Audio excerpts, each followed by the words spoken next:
Well, good morning, everyone. Welcome. I'm King County Executive Dow Constantine. Welcome to the Mount Baker Station, where I'm once again joined by Seattle Mayor Jenny Durkan to celebrate another mobility milestone. Back in December, some of you stood with us in sideways rain, as you'll recall, at Seacrest Park when we launched our on-demand service that brought people to our increased West Seattle water taxi trips for Viadume. Remember Viadume?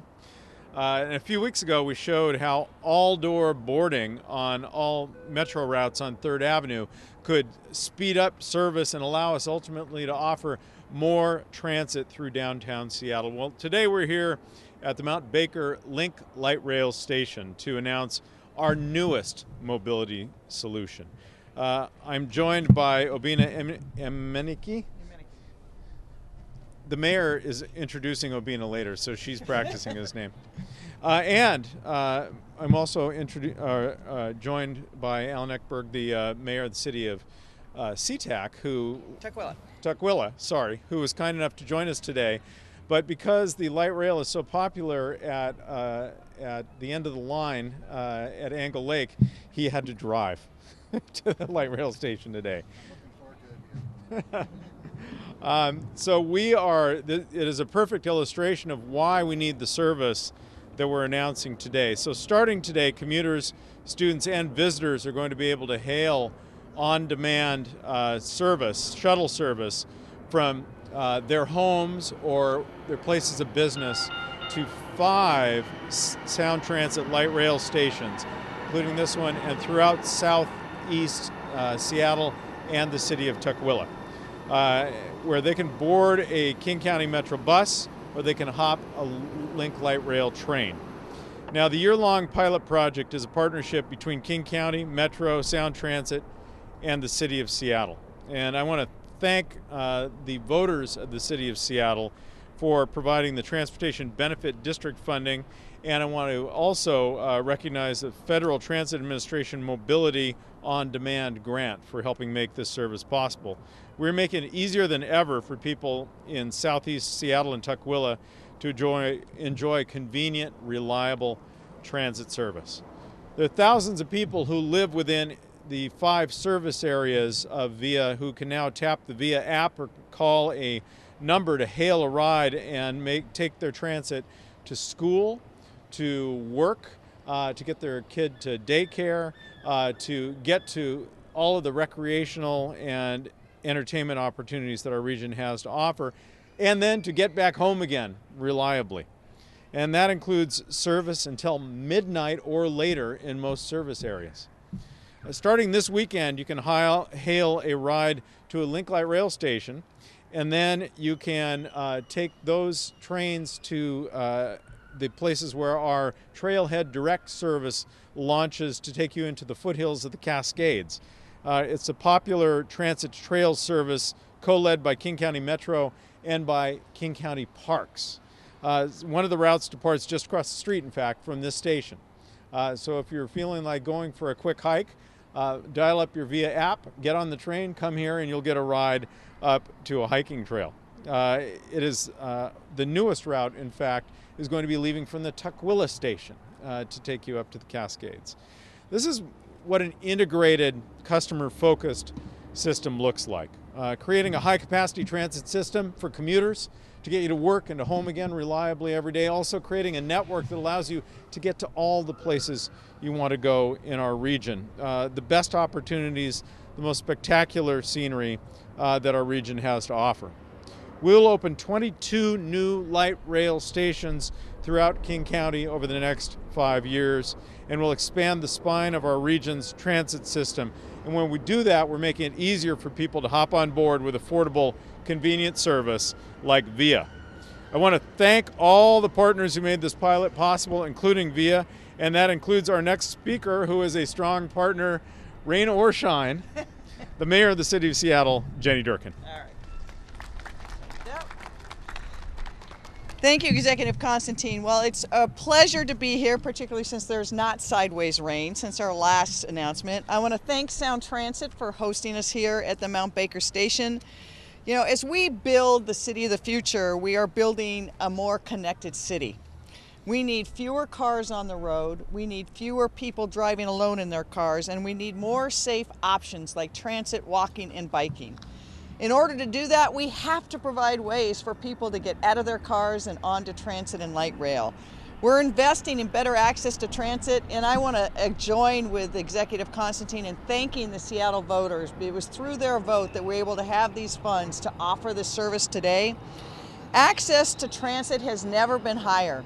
Seattle is one of the cities in America where transit use is actually increasing, and we've seen when we make it available, people use it. Now, we can call this VIA, we can call this tap and ride. I think it's just pretty cool and convenient. We want to make it as easy as possible for people to take transit. I want to thank also, as transit goes, keeping transit moving is going to be really important. I want to thank the House of Representatives for passing block the box legislation yesterday. It's going to make a remarkable difference for the transit experience in the city of Seattle. I'm urging the Senate to take that up quickly so we can implement that as quickly as possible so that we can keep our buses moving. Our research makes it clear that our investments in bike and pedestrian infrastructure makes a difference. People will use it when we build it. But these first and last connections for transit are a critical missing piece. We've heard, particularly in the south end of Seattle, how hard it is for people to get to their transit hubs and how the spine here goes in a pretty just north-south direction. We want to make it as easy as possible for people to grab the light rail. And not just in South Seattle, but going to our friends in Tukwila and the like. This Ride 2 program has proved to be successful. We're going to be testing this pilot. But we've seen that when people have that option to get on something that's convenient, to take them to transit, they use it. So we're very excited about this. I want to really, again, thank all of our partners here. King County Metro has been a tremendous partner with us. We went through Viadume, where everyone thought that it was, you know, that things would be the end of commuting world. And people stepped up. People took alternative transportations, they worked from home, they took the water taxi, they got on transit, and we lived through it. We're now in the Seattle squeeze, where we have lots more buses on the road. We need to keep those buses moving, to keep our transit lanes moving. That's why Block the Box is going to be so important. But having partnerships like this is critical. So I want to thank everyone who's participated in this. I particularly, again, want to thank the voters of the city of Seattle. I want to thank our partners here that you're going to hear from next, and Obina Imeniki. And he's going to be the VIA Transit spokesperson. He's got some great background to share on this. Really get the word out. This is a great thing. That one thing the media can help us on is making sure everybody understands how easy this is going to be, how quickly they can get to their transit options. And for that, Obina, the mic is yours. Thank you very much. Thank you.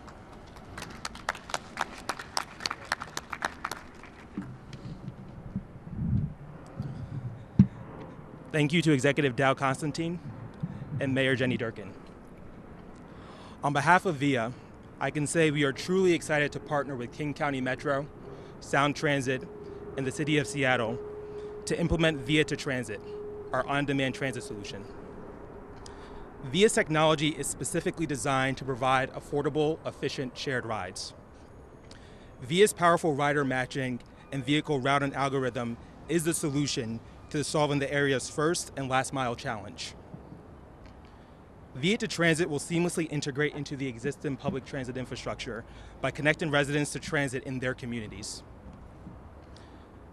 VIA is now working on more than 60 on-demand transit services in over 15 countries around the world. VIA to Transit is an ideal use case of VIA's ride-sharing technology, and we're confident that this partnership with King County Metro will greatly benefit area residents.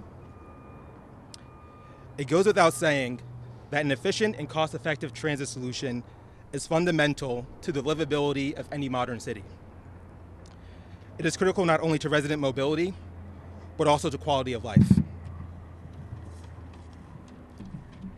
Because taking a VIA is affordable and convenient, the new VIA to Transit service surrounding the 5 Link light rail stations in Seattle and Tukwila will entice more people to use transit than ever before. Via to Transit has the potential to truly improve the lives of all those that live, work, and play in Seattle and Tukwila.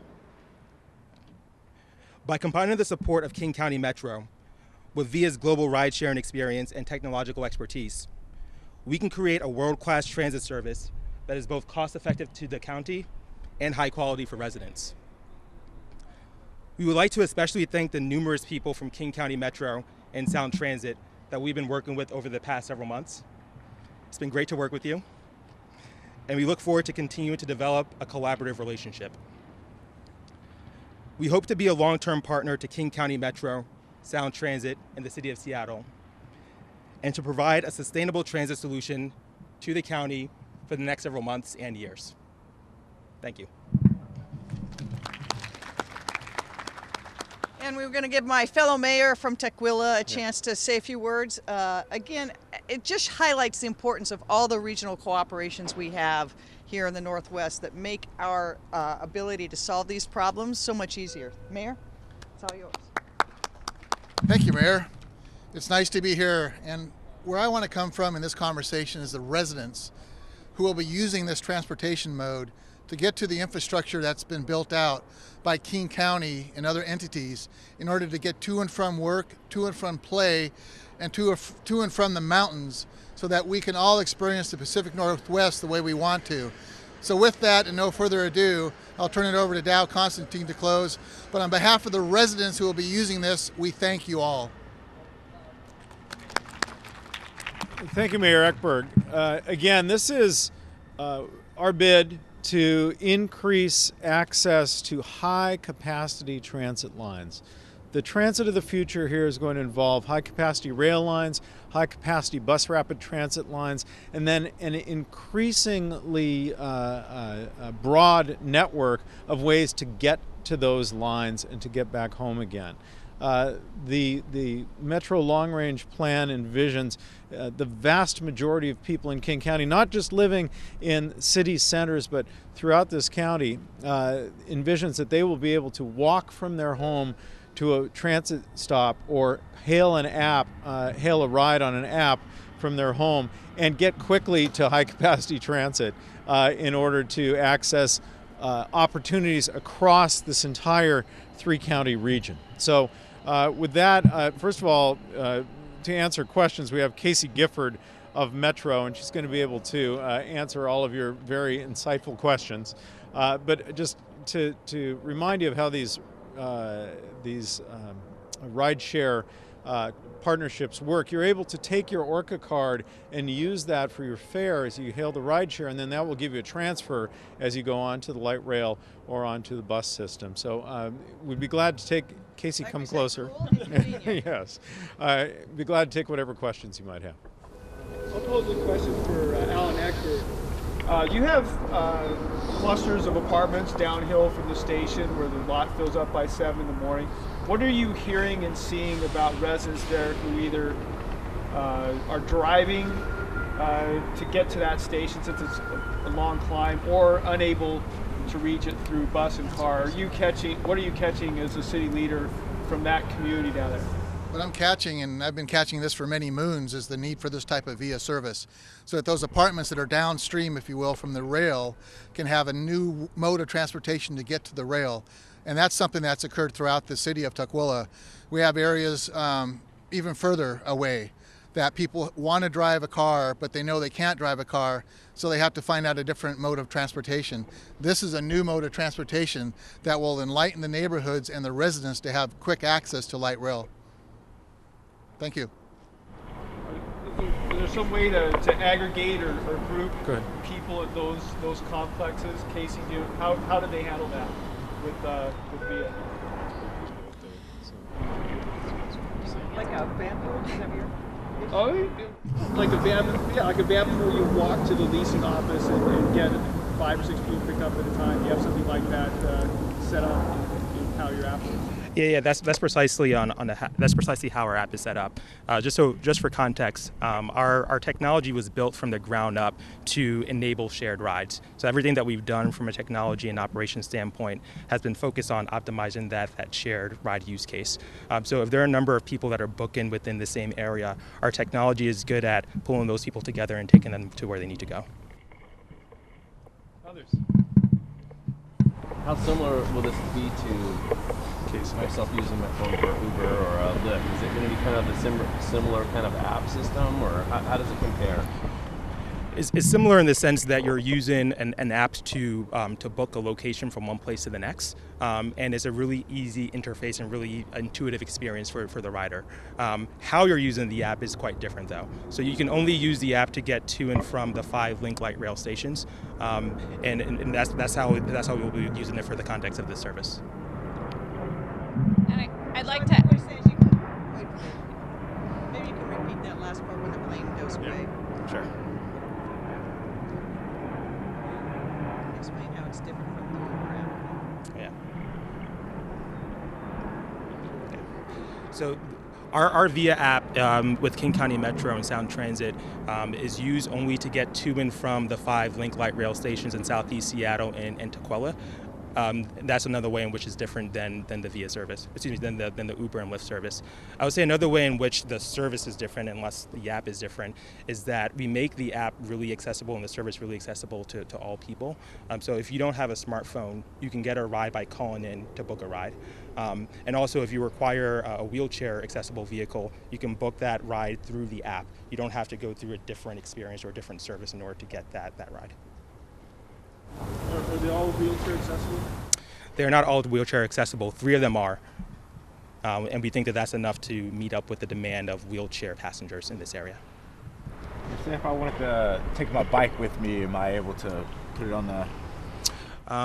If you're able to remove the wheel from your bike, then you can squeeze it in the back of the trunk. But outside of that, it might be a little challenging. How many vehicles are going to be circulating on a typical vehicle? So we have 18 vehicles in the service. They will not all be at the road at the same time. So we'll have the 18 vehicles on the road only during peak times when we need it. And then we'll reduce the number of vehicles to be efficient when we don't. So is that generally 3 per zone? Roughly, it will be allocated according to demand. So our system is able to dynamically allocate our supply of vehicles according to where we see demand coming from. Is it pet friendly? We're in Seattle. It is certainly service pet friendly. If it's not a service animal, so as long as it's in an approved carrier, then you can bring it with you.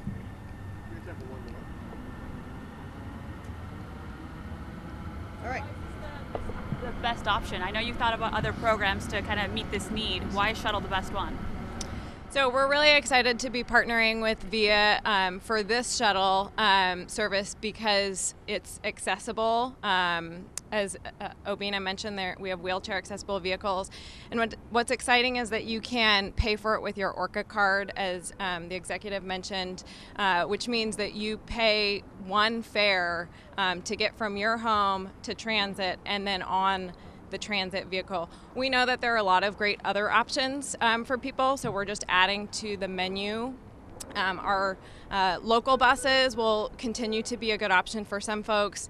People who are within walking or biking distance, those are great options, but we're looking to expand the options that are available so more people can access our transit system throughout the day. Thank you very much, everybody. Thanks. Thank you. Thank you. Yeah, go ahead and tell how much it cost. Like, it's $275. Yeah, so Seattle is contributing about $2.7 million.